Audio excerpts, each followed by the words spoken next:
Hello, welcome. Hey, ready to go over our training takeaways? Yeah.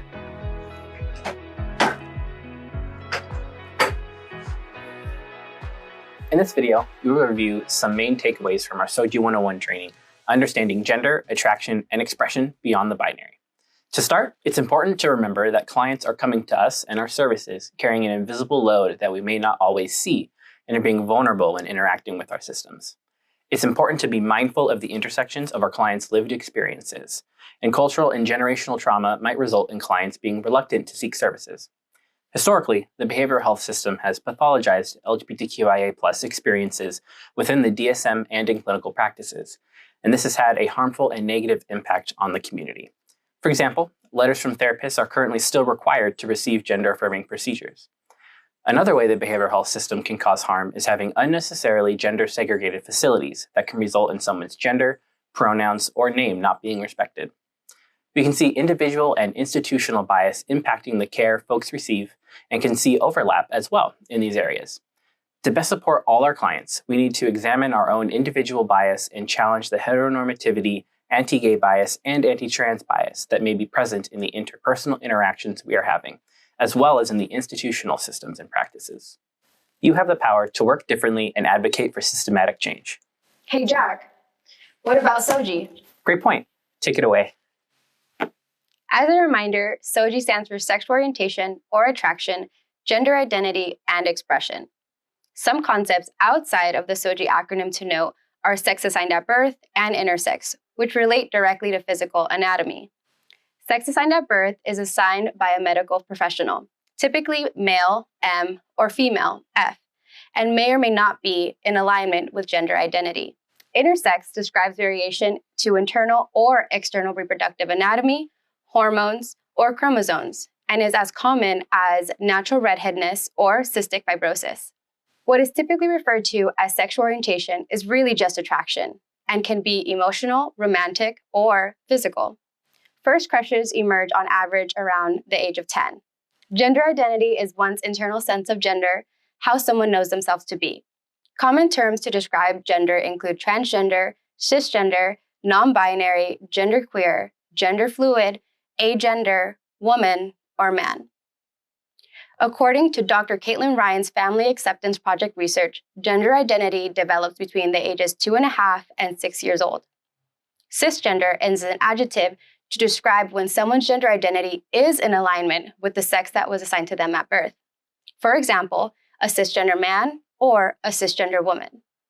Whereas transgender is an adjective to describe when someone's gender identity is not in alignment with the sex that was assigned at birth. For example, a transgender man or a transgender woman, or someone who is trans non-binary. We never want to assume someone's gender or pronouns. It's always better to ask. If or when we use the wrong name or pronouns, apologize, correct yourself, and move on.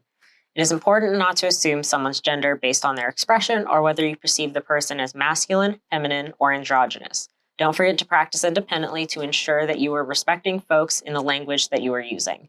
Best practice is to avoid gender's language and reflect back or mirror the language that the person uses for themselves or their relationships. Some additional best practice tips include stating your pronouns in introductions, on Zoom next to your name, or via email signature, and to ask for a person's pronouns so you can respectfully address folks. It's also important to ensure that participants can provide a goes-by name on forms when possible. Additional best practice tips include ensuring that all single-stall or single-user restrooms are labeled all-gender restrooms by signage. If your organization doesn't have single-stall restrooms, a multi-stall restroom can be labeled all-gender to be more inclusive. Single-stall restrooms being labeled all-gender is required throughout California. Oh, hello there. Remember, we all have SOGIE, and it is important for us all to have an understanding of SOGIE concepts for our everyday practice and interactions with participants.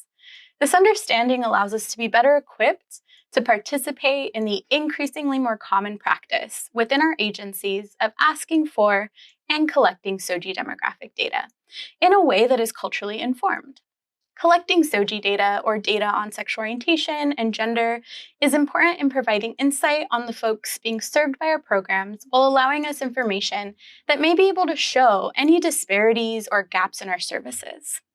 This practice also allows us to show demographic data necessary to fund future programs and expand offerings of programs specific to LGBTQIA+ communities.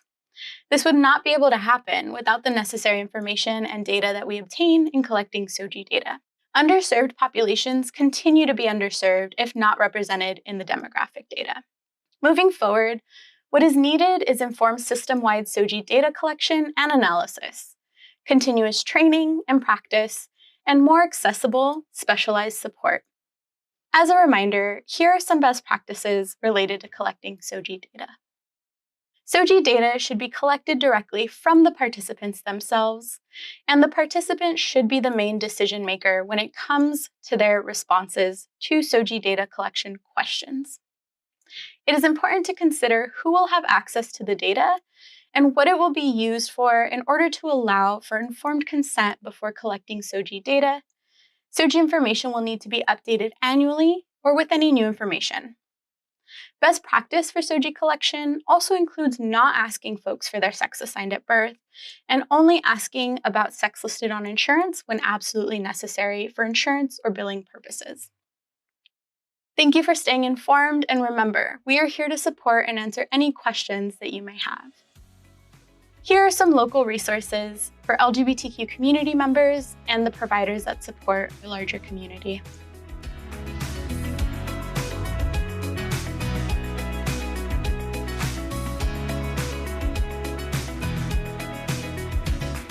Thank you for joining us. Don't forget to check out our other trainings. Thank you.